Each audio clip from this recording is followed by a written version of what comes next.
Hello friends, good evening. स्वागत है आप सबका शिवकृपा क्लासेज पर। दोस्तों, इस वीडियो में हम लोग एसएससी जीडी एग्जाम 2024-25 के शिफ्ट में पूछे जा सकने वाले most important static GK, GS, miscellaneous और करंट अफेयर्स के प्रश्नों को सॉल्व करेंगे।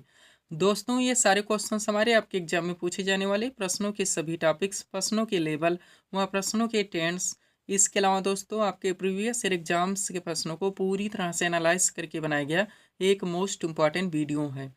तो दोस्तों, आप लोग इन्हें कॉन्सेंट्रेट होकर सॉल्व करें। क्वेश्चंस कम सॉल्व होने पर पुनः प्रश्नों का रिवीजन करें, ताकि एसएससी जीडी एग्जाम 2024-25 में आप लोग स्टैटिक जीके, जीएस, मिसलेनियस और करंट अफेयर्स के टॉपिक से अच्छा स्कोर कर सके। रखें दोस्तों, आपके एग्जाम में आपका पूरा स्टैटिक जीके यानी कि हिस्ट्री, पॉलिटी, ज्योग्राफी, इकोनॉमिक्स, पूरा आपका मिसलेनियस यानी विविध वाला चैप्टर, पूरा आपका जीएस यानी कि जनरल साइंस और करंट अफेयर्स, इन सभी टॉपिक्स का अच्छा खासा वेटेज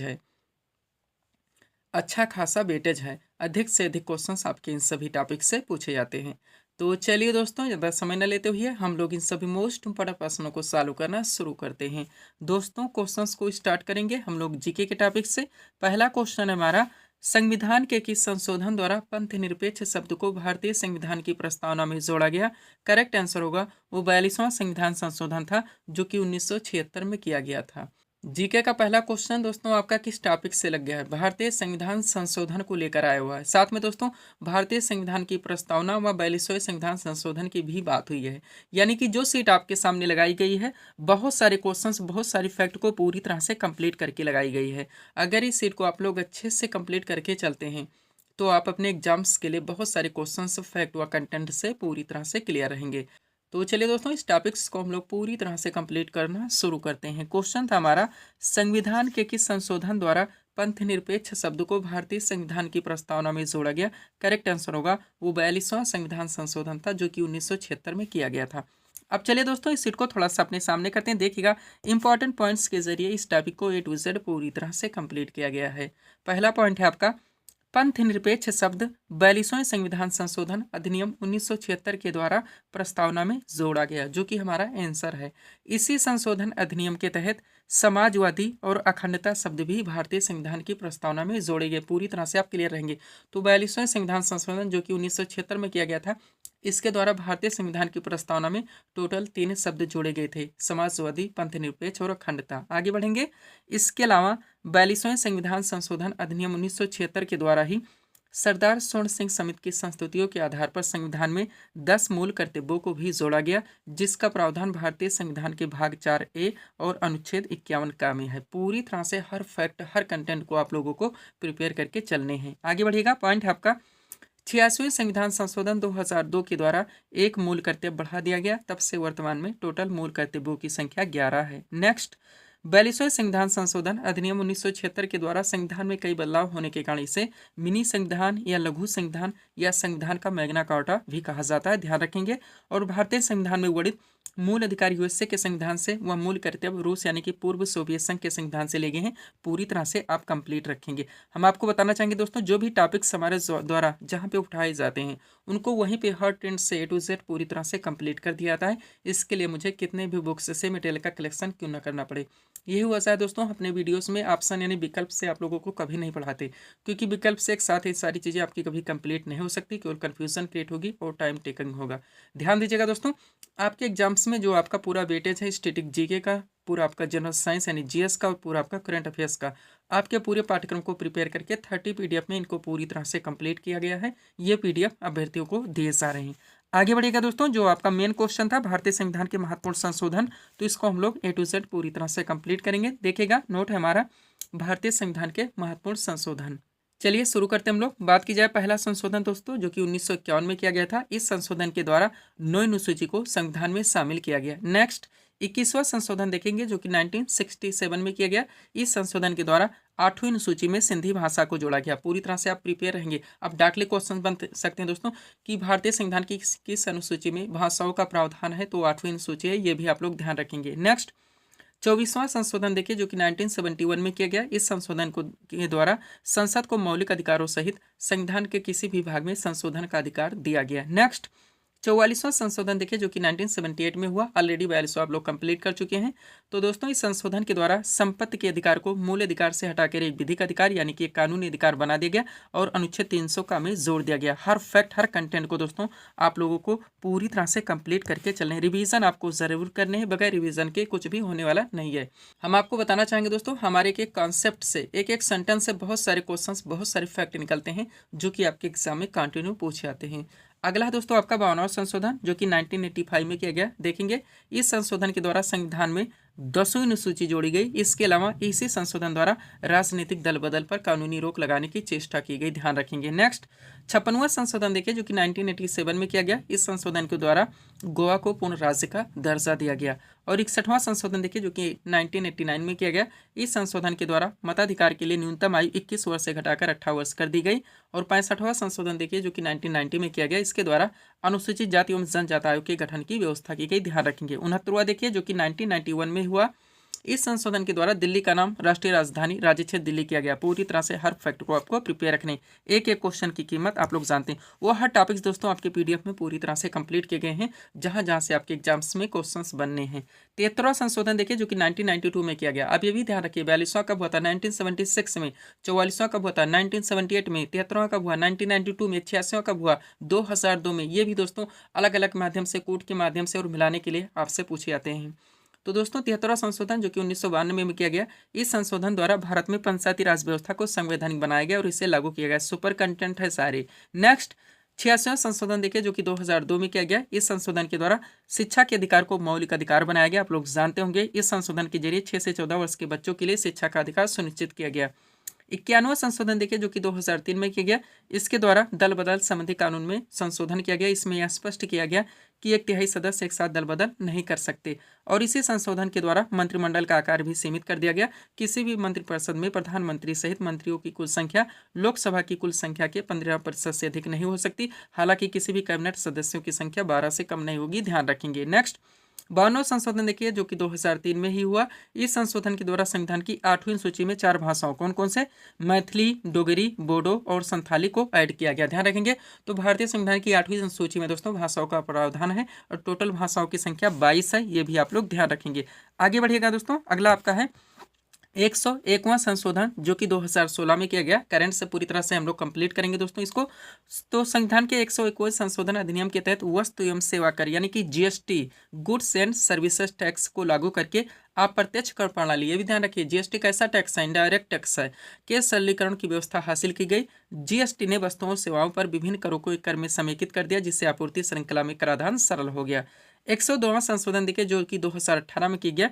इसके द्वारा राष्ट्रीय पिछड़ा वर्ग आयोग को संवैधानिक दर्जा प्रदान किया गया। 105वां देखिए जो कि 2021 में हुआ।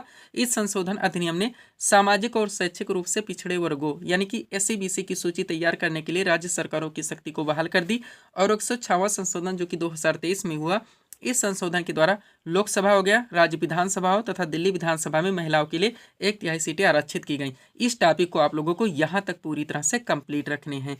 आगे बढ़ेंगे दोस्तों, थोड़ा सा पीडीएफ के बारे में बात होगी, पुनः हम लोग अगले टॉपिक्स को पूरी तरह से कंप्लीट करेंगे। देखिएगा दोस्तों एसएससी ऑल एग्जाम्स और रेलवे ऑल एग्जाम्स का ऑल इन वन नया वर्जन दोस्तों ये कंबाइंड पीडीएफ हमारे द्वारा पूरी तरह से कंप्लीट किया गया है। कार्य दोस्तों आप लोग जानते हैं आपके एसएससी में भी रेलवे में भी बहुत सारी वैकेंसीज आपकी लग चुकी हैं। कई वैकेंसीज का आपका टियर 2 है, बहुत सारी वैकेंसीज का आपका एग्जाम डेट भी लग चुका है और एग्जाम करवाए भी जा रहे हैं। तो हम चाहते हैं दोस्तों एसएससी और रेलवे के विभिन्न एग्जाम्स के लिए आपको अलग अलग से पीडीएफ लेने की आवश्यकता ना पड़े, इसीलिए दोस्तों डिटेल में पूरी तरह से कंप्लीट किया गया है। इस पीडीएफ को बनाने में दोस्तों आपके एसएससी और रेलवे के विभिन्न एग्जाम्स के प्रीवियस ईयर एग्जाम्स के क्वेश्चंस को भी पूरी तरह से एनालाइज किया गया, वहाँ से भी दोस्तों मोस्ट इंपोर्टेंट क्वेश्चंस को कलेक्ट किया गया है। इसके अलावा दोस्तों आपके क्वेश्चंस के वेटेज को, उनके लेवल को, उनके टेंट को भी पूरी तरह से ध्यान में रखा गया है। इसमें दोस्तों आपका साइंस का भी पूरा स्पेशल पीडीएफ आएगा, यानी फिजिक्स, केमिस्ट्री, बायो का पूरा आपका स्टैटिक जीके यानी हिस्ट्री, पॉलिटी, ज्योग्राफी, इकोनॉमिक्स और पूरा आपका मिसलेनियस यानी विविध का भी स्पेशल पीडीएफ आएगा। पूरा आपका करंट अफेयर्स का भी स्पेशल पीडीएफ आएगा। वैकेंसीज बहुत सारी दोस्तों आप लोग जानते हैं। एसएससी सीजीएल टियर 1 आपका समाप्त हो चुका है, टियर 2 की तैयारी है। एमटीए 2025 आ रहा है, जीडी आपकी लगी हुई है। आरपीएफ कांस्टेबल होने जा रहा है, ये भी एलपी है, टेक्नीशियन, एनटीपीसी, ग्रुप डी। इनमें से किसी भी वैकेंसीज में अच्छे फाइट के लिए आप इस पीडीएफ को परचेज कर सकते हैं। मात्र 100 रुपीज इसकी पेड फीस रखी गई। व्हाट्सअप नंबर आप लोगों के सामने जहां पर आप जोड़कर पीडीएफ ले सकते हैं। बढ़ेंगे दोस्तों हम लोग अगले टॉपिक्स की ओर। अगला क्वेश्चन दोस्तों आपके सामने है, देखेंगे किस टॉपिक से रखा गया क्वेश्चन हमारा। हरिप्रसाद चौरसिया का संबंध किस वाद्य यंत्र से? करेक्ट आंसर होगा बांसुरी से। क्वेश्चन का टॉपिक क्या है दोस्तों? महत्वपूर्ण वादक एवं उनके वाद्य यंत्र। आप जानते हैं आपका सुपर टॉपिक है, कंटिन्यू आपके हर शिफ्ट में दोस्तों यहाँ से क्वेश्चन देखने को मिलेंगे।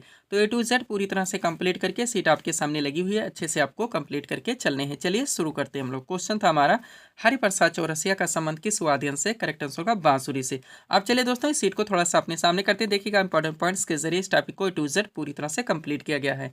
पहला पॉइंट है आपका जाकिर हुसैन, अल्लाह रखा खां, गुदई महाराज, सफात खान और लतीफ खां। 5 नाम ध्यान रखेंगे, पांचों मोस्ट इंपॉर्टेंट हैं, ये तबला वादक हैं। नेक्स्ट, पंडित रविशंकर, विलायत खान, निखिल बनर्जी, बंदे हसन और शाहिद परवेज। 5 नाम यहाँ पर भी ध्यान रखेंगे, पांचों मोस्ट इंपॉर्टेंट हैं, ये सितार वादक हैं। आगे बढ़िएगा, हरिप्रसाद चौरसिया, पन्नालाल घोष, रोनू मजूमदार और राजेंद्र कुलकर्णी। केवल 4 नाम ध्यान रखिए, चारों मोस्ट इंपॉर्टेंट हैं, बांसुरी वादक हैं। वो अमजद अली खां, अलाउद्दीन खां, अली अकबर खां और हाफिज खां। 4 नाम यहाँ पर भी ध्यान रखें, चारों मोस्ट इंपॉर्टेंट हैं, ये सरोद वादक हैं। अब केवल दो नाम ध्यान रखने हैं, उस्ताद बिस्मिल्लाह खान और दयाशंकर जगन्नाथ, जो कि सहनाई वादक हैं। और 2 ही नाम गोविंद स्वामी पिल्लई और एल एस सुब्रह्मण्यम, जो कि वायलिन से हैं। आगे बढ़िएगा, अब केवल एक नाम। पहला दोस्तों उस्ताद रहमान खान, जो कि पखावत से, एक ही नाम। टीबी गोपालाकृष्णन, जो कि मृदंग से, एक ही नाम। नीरू स्वामी पिल्लई, जो कि नादस्वरम से, एक ही नाम। शिव कुमार शर्मा, जो कि संतूर से हैं, एक ही नाम। असद अली खां, जो कि रुद्रवीणा से, एक ही नाम। यू श्रीनिवासन, जो कि मैंडोलिन से, एक ही नाम। अन्नपूर्णा देवी, जो कि सुरबहार से। इतना आप लोग कंप्लीट रखते हैं दोस्तों, इस टॉपिक से आपके क्वेश्चन मिस नहीं हो सकते। यही कारण है दोस्तों हम अपने वीडियोस में ऑप्शन यानी विकल्प से आपको कभी नहीं पढ़ाते। पीडीएफ के लिए दोस्तों ये हमारा व्हाट्सअप नंबर लगा हुआ है। बढ़ेंगे दोस्तों हम लोग अगले टॉपिक्स की ओर। अगला क्वेश्चन दोस्तों आपके सामने है, देखेंगे किस टॉपिक से रखा गया है। क्वेश्चन है हमारा, दिल्ली सल्तनत का शासनकाल कब से कब तक था? करेक्ट आंसर होगा 1206 से लेकर 1526 ईस्वी तक। जीके का अगला क्वेश्चन दोस्तों आपका किस टॉपिक से लग गया? दिल्ली सल्तनत, मिडोअल हिस्ट्री का बहुत बड़ा पार्ट। बहुत सारे क्वेश्चन, बहुत सारे फैक्ट यहाँ से निकलते हैं दोस्तों, जो कि आपके एग्जाम में कंटिन्यू पूछे जाते हैं। तो कंप्लीट सीट आपके सामने लगी हुई है, अच्छे से आप लोगों को प्रिपेयर करके चलने हैं। चलिए शुरू करते हैं हम लोग। क्वेश्चन था हमारा, दिल्ली सल्तनत का शासनकाल कब से कब तक था? करेक्ट आंसर होगा 1206 से लेकर 1526 ईस्वी तक। अब चलिए दोस्तों इस सीट को थोड़ा सा अपने सामने करते देखिएगा, इंपॉर्टेंट नोट के जरिए इस टॉपिक को ए टू जेड पूरी तरह से कंप्लीट किया गया है। पहला पॉइंट है आपका, भारत पर पहला सफल मुस्लिम आक्रमण मोहम्मद बिन कासिम ने 712 ईस्वी में किया था। उसने सिंध एवं मुल्तान को जीत लिया था। नेक्स्ट, महमूद गजनबी ने 1001 से 1027 ईस्वी के बीच भारत पर 17 आक्रमण किए। इनमें 1025 ईस्वी में सोमनाथ के शिव मंदिर पर किया गया आक्रमण सबसे प्रसिद्ध था, और मोहम्मद गोरी को भारत में तुर्क सत्ता का संस्थापक माना जाता है। पूरी तरह से आप कंप्लीट रहेंगे, ये आपकी बेसिक चीज़ें थी। अब यहाँ से दोस्तों दिल्ली सल्तनत आपका स्टार्ट होता है। चलिए शुरू करते हैं। पहला पॉइंट है आपका, दिल्ली सल्तनत के सिंहासन पर कुल 5 राजवंशों ने शासन किया था। इन राजवंशों का शासनकाल क्रम से इस प्रकार है, ध्यान रखिएगा। सबसे पहले दोस्तों इस पर गुलाम वंश ने शासन किया, जिनका शासनकाल था 1206 से लेकर 1290 तक। उसके बाद में खिलजी वंश है, जिन्होंने शासन किया 1290 से लेकर 1320 तक। फिर तुगलक वंश है, जिन्होंने शासन किया 1320 से 1414 तक। फिर सैयद वंश है, जिन्होंने शासन किया 1414 से लेकर 1451 तक। फिर लोधी वंश है, जिन्होंने शासन किया 1451 से लेकर 1526 तक। पूरी तरह से आप कंप्लीट रहेंगे दोस्तों। विभिन्न ट्रेंड से मिलाने के लिए कोड के माध्यम से सारी चीजें आपके एग्जाम में पूछी जाती हैं। अब इनके बीच में जितने भी क्वेश्चंस बनते हैं वन लाइनर के जरिए पूरी तरह से कंप्लीट किया गया। एक एक क्वेश्चन आपके एग्जाम के लिए पूरी तरह से सुपर हो सकते हैं। हर क्वेश्चन को आप लोग कंसंट्रेट होकर सॉल्व करेंगे। पहला क्वेश्चन है आपका, गुलाम वंश के संस्थापक कौन थे? करेक्ट आंसर होगा कुतुबुद्दीन ऐबक। नेक्स्ट, गुलाम वंश के किस शासक को लाख बख्श के नाम से जाना जाता है? तो भी कुतुबुद्दीन ऐबक। अगला, कुतुब मीनार की नींव किस शासक ने डाली थी? तो भी कुतुबुद्दीन ऐबक। दिल्ली सल्तनत के किस सुल्तान की मृत्यु चौगान यानी कि पोलो खेलते हुए हुई थी? तो भी कुतुबुद्दीन ऐबक। और कुब्बतुल इस्लाम मस्जिद का निर्माण किसने करवाया था? तो भी कुतुबुद्दीन ऐबक। यानी कि कुतुबुद्दीन ऐबक से जुड़े टोटल 5 सवाल। आगे बढ़िएगा, तुर्कान चहलगानी दल का गठन किसने किया था? इल्तुतमिश ने। दिल्ली सल्तनत के किस सुल्तान ने इक्तादारी प्रथा चलवाई थी? तो भी इल्तुतमिश ने। और कुतुब मीनार के निर्माण कार्य को किसने पूरा करवाया था? तो भी इल्तुतमिश ने, ध्यान रखेंगे। नेक्स्ट, दिल्ली सल्तनत की दरबारी भाषा क्या थी? तो फारसी थी। किताबुल हिंद की रचना किसने की थी? अलबरूनी ने। आगरा नगर की स्थापना किसके द्वारा की गई थी? सिकंदर लोदी के द्वारा। भारत की प्रथम महिला मुस्लिम शासिका कौन थी? रजिया सुल्तान। रजिया सुल्तान ने कब से कब तक शासन किया था? तो 1236 से लेकर 1240 तक। लौह एवं रक्त की नीति किसने अपनाई थी? बलबन ने। दीवाने अर्ज की स्थापना किसने की थी? तो भी बलबन ने, ध्यान रखेंगे आप लोग। आगे बढ़ते हैं। अगला क्वेश्चन है दोस्तों आपका यहाँ से, बाजार नियंत्रण प्रणाली किसने अपनाई थी? अलाउद्दीन खिलजी ने। तुगलक वंश का संस्थापक कौन था? गयासुद्दीन तुगलक। यात्री इब्न बतूता किस देश का निवासी था? मोरक्को का। किताबुल रहला नामक पुस्तक की रचना किसने की थी? इब्न बतूता ने। अलाई दरवाजा का निर्माण किसने करवाया था? अलाउद्दीन खिलजी ने। और तुगलक नामा की रचना किसने की थी? अमीर खुसरो ने। इस टॉपिक को आप लोग यहाँ तक पूरी तरह से कंप्लीट रखेंगे। पीडीएफ के लिए हमारा व्हाट्सअप नंबर लगा हुआ है दोस्तों। पढ़ेंगे हम लोग अगले टॉपिक्स की ओर। अगला क्वेश्चन दोस्तों आपके सामने है, देखेंगे किस टॉपिक से रखा गया है। क्वेश्चन है हमारा, हर्षचरित नामक पुस्तक के लेखक कौन है? करेक्ट आंसर होगा बाणभट्ट। जीके का अगला क्वेश्चन दोस्तों आपका किस टॉपिक से लग गया है? महत्वपूर्ण प्राचीन पुस्तकें एवं उनके लेखक। आपका सुपर टॉपिक रहेगा। कंटिन्यू हर शिफ्ट में दोस्तों क्वेश्चन देखने को मिलेंगे, तो कंप्लीट सीट आपके सामने लगी हुई है। अच्छे से आप लोगों को प्रिपेयर करके चलने हैं। चलिए शुरू करते हैं हम लोग। क्वेश्चन था हमारा, हर्षचरित नामक पुस्तक के लेखक कौन है? करेक्ट आंसर होगा बाणभट्ट। क्वेश्चन का टॉपिक है हमारा महत्वपूर्ण प्राचीन पुस्तकें एवं उनके लेखक। चलिए सीट को थोड़ा सा अपने सामने करते हैं। देखिएगा दोस्तों, एक तरफ इसमें विभिन्न महत्वपूर्ण पुस्तकों के नाम दिए गए, दूसरी तरफ संबंधित लेखक के नाम दिए गए। स्टार्ट करते हैं हम लोग। बात की जाए पृथ्वीराज रासो की, तो उनके लेखक चंद्रवरदाई हैं। गीतांजलि, गार्डनर, पोस्ट ऑफिस और गोरा, 4 बुक्स के नाम एक साथ ध्यान रखें। इनके लेखक रविन्द्रनाथ टैगोर हैं। 49 डेज के लेखक अमृता प्रीतम है। नेक्स्ट, ट्रेन टू पाकिस्तान के लेखक खुशवंत सिंह हैं। रंगभूमि के लेखक प्रेमचंद हैं। पल्लव के लेखक दोस्तों सुमित्रानंदन पंत हैं। कुरुक्षेत्र हो गया और उर्वशी, दोनों के लेखक दोस्तों रामधारी सिंह दिनकर हैं। ध्यान रखेंगे आप लोग। आगे बढ़ते हैं। अगला आपका क्या दोस्तों, अनहैप्पी इंडिया मोस्ट इंपॉर्टेंट, तो इनके लेखक दोस्तों लाला लाजपत राय हैं। भारत भारती के लेखक मैथिली शरण गुप्त हैं। कागज ते कैनवास के लेखक अमृता प्रीतम है। पंचतंत्र के लेखक विष्णु शर्मा है। द कंपनी ऑफ बीमाइन के लेखक खुशवंत सिंह है। प्रेम वाटिका के लेखक रस खान है। नेचुरल हिस्ट्री के लेखक दोस्तों पिलनी है। बुद्ध चरितम के लेखक अश्व घोष हैं। ध्यान रखेंगे आप लोग। आगे बढ़ते हैं। अगला आपका क्या दोस्तों, कादम्बरी, ये भी मोस्ट इंपॉर्टेंट है, हजारों बार पूछा गया है। लेखक कौन है? बाणभट्ट है। द इंडियन स्ट्रगल के लेखक सुभाष चंद्र बोस हैं। शाहनामा के लेखक फिरदौसी हैं। सूर सागर, सूर सारावली और साहित्य लहरी, इनके लेखक सूरदास जी हैं। हुमायूंनामा की लेखिका गुलवदन बेगम है। लाइफ डिवाइन के लेखक अरविंद घोष हैं। अनामिका के लेखक सूर्यकांत त्रिपाठी निराला है। यामा के लेखक महादेवी वर्मा है। पूरी तरह से आप प्रिपेयर रहेंगे। आगे बढ़िएगा। अगला आपका क्या दोस्तों, an area of darkness, most important, जिनके लेखक बी एस नायपाल हैं। हिंदू व्यू ऑफ लाइफ के लेखक डॉक्टर सर्वपल्ली राधाकृष्णन है।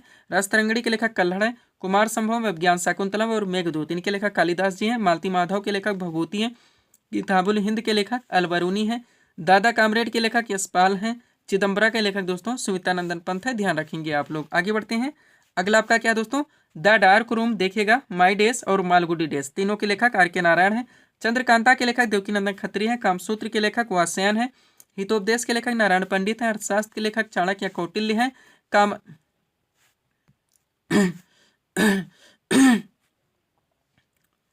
The dark room, my days और मालगुडी डेज, तीनों के लेखक आर के नारायण हैं। The dark room, my days और मालगुडी डेज, तीनों के लेखक आर के नारायण हैं।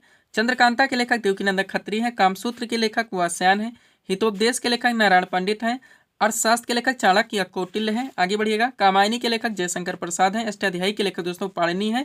इंडिका के लेखक मेगास्थनीज हैं। ध्यान रखेंगे आप लोग। आगे बढ़ते हैं। जो भी टॉपिक्स जहाँ पे उठाए जाते हैं दोस्तों पूरी तरह से वहीं पे कंप्लीट किया जाता है। अगला गीत गोविंद, जिनके लेखक जयदेव हैं। पद्मावत के लेखक मलिक मोहम्मद जायसी हैं। आईने अकबरी और अकबरनामा, दोनों ध्यान रखें, अबुल फजल हैं। बीजक के लेखक कबीरदास जी हैं। गोदान और कर्मभूमि, लेखक कौन है? प्रेमचंद हैं। इंटरनल इंडिया की लेखक इंदिरा गांधी है। कुली के लेखक दोस्तों मुल्कराज आनंद है। लास्ट आपका मृच कटकम, जिनके लेखक शूद्रक हैं। इस टॉपिक को आप लोग यहाँ तक पूरी तरह से कंप्लीट रखेंगे। पीडीएफ के लिए दोस्तों ये हमारा व्हाट्सअप नंबर लगा हुआ है। बढ़ेंगे दोस्तों हम लोग अगले टॉपिक्स की ओर।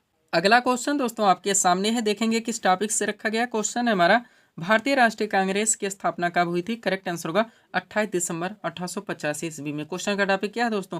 भारतीय राष्ट्रीय कांग्रेस की स्थापना को लेकर। तो आप लोग जानते हैं दोस्तों भारतीय राष्ट्रीय कांग्रेस की स्थापना, इनके विभिन्न अधिवेशन, विभिन्न प्रस्ताव का निर्माण, यानी कि बहुत सारे क्वेश्चंस, बहुत सारे फैक्ट यहाँ से निकलते हैं जो कि आपके एग्जाम में कंटिन्यू पूछे आते हैं। तो कंप्लीट सीट आपके सामने लगी हुई है, अच्छे से आप लोग प्रिपेयर करके चलेंगे। चलिए शुरू करते हैं हम लोग। क्वेश्चन था हमारा, भारतीय राष्ट्रीय कांग्रेस की स्थापना कब हुई थी? करेक्ट आंसर होगा 28 दिसंबर 1885 ईस्वी में। आप चलिए दोस्तों इस सीट को थोड़ा सा अपने सामने करते हैं। देखिएगा एक्स्ट्रा फैक्ट के जरिए इस टॉपिक को पूरी तरह से कंप्लीट किया गया है। पहला पॉइंट है आपका, भारतीय राष्ट्रीय कांग्रेस की स्थापना 28 दिसंबर 1885 को बम्बई, जिससे वर्तमान मुंबई के नाम से जाना जाता है, कि गोकुलदास तेजपाल संस्कृत महाविद्यालय में की गई थी। इसमें कुल 72 प्रतिनिधियों ने भाग लिया था, जरूर ध्यान रखेंगे। नेक्स्ट, भारतीय राष्ट्रीय कांग्रेस के जनक तो ये वो हुम माने जाते हैं। भारतीय राष्ट्रीय कांग्रेस के प्रथम अध्यक्ष यानी WC बनर्जी बिमलेश चंद्र बनर्जी थे। और तत्कालीन वायसराय जरूर ध्यान रखें, भारतीय राष्ट्रीय कांग्रेस की स्थापना इनके प्रथम अधिवेशन के समय भारत के तत्कालीन वायसराय कौन थे, तो लॉर्ड डफरिन थे। नेक्स्ट, भारतीय राष्ट्रीय कांग्रेस के प्रथम मुस्लिम अध्यक्ष बदरुद्दीन तैयब जी। भारतीय राष्ट्रीय कांग्रेस की प्रथम महिला अध्यक्ष एनी बेसेंट। और भारतीय राष्ट्रीय कांग्रेस के वर्तमान अध्यक्ष मल्लिकार्जुन खड़गे। पूरी तरह से आप ध्यान रखेंगे। अब इस इंपॉर्टेंट पॉइंट को दोस्तों आपको अच्छे से कंप्लीट रखने हैं, आपके एग्जाम में कंटिन्यू क्वेश्चन यहाँ से बनते हैं। पहला पॉइंट है आपका 1924 के बेलगाम जो कि कर्नाटक में पड़ता है में हुए भारतीय राष्ट्रीय कांग्रेस के अधिवेशन की अध्यक्षता महात्मा गांधी के द्वारा की गई थी। महात्मा गांधी केवल एक बार भारतीय राष्ट्रीय कांग्रेस के अध्यक्ष बने थे। नेक्स्ट, 31 दिसंबर 1929 को भारतीय राष्ट्रीय कांग्रेस का वार्षिक अधिवेशन तत्कालीन पंजाब प्रांत की राजधानी लाहौर में हुआ। इस ऐतिहासिक अधिवेशन में कांग्रेस के पूर्ण स्वराज्य का घोषणा पत्र तैयार किया गया और पूर्ण स्वराज को कांग्रेस का मुख्य लक्ष्य घोषित किया गया। ध्यान रखेंगे, पंडित जवाहरलाल नेहरू इस अधिवेशन के अध्यक्ष चुने गए थे। आगे बढ़िएगा। भारत का राष्ट्रगान जनगण मन है, आप लोग जानते हैं, जो कि सर्वप्रथम 27 दिसंबर 1911 को भारतीय राष्ट्रीय कांग्रेस के कलकत्ता यानी कोलकाता अधिवेशन में गाया गया था। हजारों बार पूछा गया है। नरम दल और गरम दल के बीच फूट वर्ष 1907 के भारतीय राष्ट्रीय कांग्रेस के सूरत अधिवेशन में पड़ी थी। ध्यान रखेंगे। इस अधिवेशन की अध्यक्षता डॉक्टर रासबिहारी घोष ने की थी। और इसी के साथ 1916 के लखनऊ अधिवेशन में तिलक और एनी बेसेंट के प्रयासों से यह दोनों दल पुनः एक हुए। कांग्रेस के इस अधिवेशन की अध्यक्षता अंबिका चरण मजूमदार ने की थी। यहाँ तक आप लोग पूरी तरह से कंप्लीट रखेंगे। PDF के लिए दोस्तों ये हमारा व्हाट्सएप नंबर लगा हुआ है। बढ़ेंगे दोस्तों हम लोग अगले टॉपिक्स की ओर। अगला क्वेश्चन दोस्तों आपके सामने है, देखेंगे किस टॉपिक से रखा गया है। क्वेश्चन है हमारा, केंद्रीय औद्योगिक सुरक्षा बल यानी कि CISF की पहली महिला प्रमुख कौन बनी है। करेक्ट आंसर होगा नीना सिंह। क्वेश्चन हमारा किस टॉपिक से लगा दोस्तों, करंट से हमारा क्वेश्चन है। और करंट अफेयर्स के दोस्तों मोस्ट क्वेश्चंस को कलेक्ट करके सीट आपके सामने लगाई गई है। एक एक क्वेश्चन आपके एग्जाम के लिए पूरी तरह से सुपर हो सकते हैं। हर क्वेश्चंस को आप लोगों को प्रिपेयर करके चलने हैं। चलिए शुरू करते हैं हम लोग। क्वेश्चन था हमारा, केंद्रीय औद्योगिक सुरक्षा बल यानी कि CISF की पहली महिला प्रमुख कौन बनी है। करेक्ट आंसर होगा नीना सिंह। आप चलिए दोस्तों इस सीट को थोड़ा सा अपने सामने करते हैं। देखिएगा इंपॉर्टेंट करंट के क्वेश्चंस का कलेक्शन है हमारा। एक एक क्वेश्चन आप लोगों को कॉन्सेंट्रेट होकर सॉल्व करने हैं। पहला क्वेश्चन है हमारा, ऑस्ट्रेलियाई ओपन 2024 में पुरुष एकल का खिताब किसने जीता है, तो जनिक सिनर ने जीता है, जो कि इटली से आते हैं। नेक्स्ट, ऑस्ट्रेलियन ओपन 2024 में महिला एकल का खिताब किसने जीता है, तो अरीना सबालेंका ने। नेक्स्ट, 69वें फिल्म फेयर पुरस्कार 2024 में सर्वश्रेष्ठ अभिनेता का पुरस्कार किसने जीता है, तो रणबीर कपूर ने जीता है। मूवी का नाम है एनिमल। और इसी के साथ देखेंगे 69वें फिल्म फेयर पुरस्कार 2024 में सर्वश्रेष्ठ अभिनेत्री का पुरस्कार किसने जीता, तो आलिया भट्ट ने जीता है। मूवी का नाम है राखी और रानी की प्रेम कहानी। नेक्स्ट, वर्ष 2024 में कितने लोगों को कीर्ति चक्र प्रदान किया जाएगा, 6 लोगों को। और दोस्तों वर्ष 2024 के लिए प्रथम सेना कमांडर सम्मेलन कहाँ आयोजित किया गया है, तो ये नई दिल्ली में किया गया है। हर क्वेश्चंस को आप लोगों को पूरी तरह से प्रिपेयर करके चलने हैं। अगला क्वेश्चन है आपका, 10 दिवसीय नाम क्या है, गगन शक्ति 2024, जो कि एक मेगा अभ्यास है। पूछा जा रहा है किसके द्वारा शुरू किया गया, तो भारतीय वायुसेना के द्वारा। नेक्स्ट, यूथ बॉक्सिंग विश्व कप 2024 की पदक तालिका में भारत किस स्थान पर है, दूसरे स्थान पर।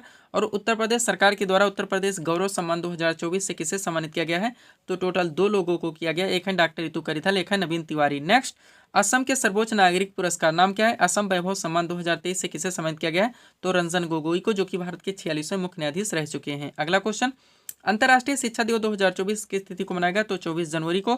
और सुभाष चंद्र बोस आपदा प्रबंधन पुरस्कार 2024 किसे प्रदान किया गया है, करेक्ट आंसर होगा 60 पैरासूट फील्ड हॉस्पिटल को, जो कि उत्तर प्रदेश में स्थित है। नेक्स्ट, किस राज्य के हनुमानगढ़ी बेसन के लड्डू को GI टैग मिला है, तो उत्तर प्रदेश का प्रोडक्ट है। ध्यान रखेंगे आप लोग। आगे बढ़ते हैं।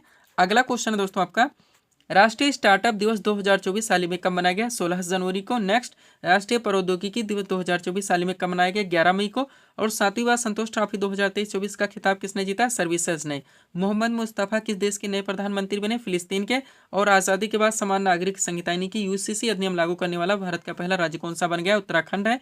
और विश्व किडनी दिवस 2024 का मनाया गया है 14 मार्च को। और विश्व कैंसर दिवस 2024 का मनाया गया 4 फरवरी को। हर क्वेश्चन को आप लोगों को पूरी तरह से प्रिपेयर रखने हैं। अगला क्वेश्चन है दोस्तों आपका, केंद्रीय औद्योगिक सुरक्षा बल यानी कि CISF की पहली महिला प्रमुख कौन बनी, नीना सिंह है। कहा कि सोम्पेन जनजाति ने पहली बार मतदान में भाग लिया है, गिरफ्तार की। और पुरानी पेंशन योजना यानी कि OPS लागू करने वाला पूर्वोत्तर का पहला राज्य कौन सा बना है, सिक्किम है। नेक्स्ट, प्रतिष्ठित महाराष्ट्र गौरव पुरस्कार 2024 से किसे सम्मानित किया गया, डॉक्टर उमा रेले को। और किस राज्य में शिग्मोत्सव 2024 मनाया गया, गोवा में। पुलिस अनुसंधान व विकास ब्यूरो के नए महानिदेशक कौन बने, राजीव शर्मा है। भारत की पैरालंपिक समिति के निदेशक कौन बने, तो देवेंद्र झाझरिया। ध्यान रखेंगे आप लोग। आगे बढ़ते हैं दोस्तों। अगला क्वेश्चन आपका क्या है, मार्च 2024 में अंतर्राष्ट्रीय गीता महोत्सव 2024 कहाँ आयोजित किया गया है? तो कोलंबो श्रीलंका में। और भारत में 14वां राष्ट्रीय मतदाता दिवस 2024 का मनाया गया तो 25 जनवरी को। ध्यान रखेंगे। ये हमारे करंट के क्वेश्चन थे दोस्तों, जिनको हम लोगों ने एक साथ कंप्लीट किए हैं। तो दोस्तों इस वीडियो को हम यहीं पे विराम देना चाहेंगे, हालांकि और भी क्वेश्चन या टॉपिक सेट करते हैं तो आपका वीडियो लंबा खिंच जाएगा। तो मिलते हैं दोस्तों हम अपने अगले वीडियोस में। Thanks for watching.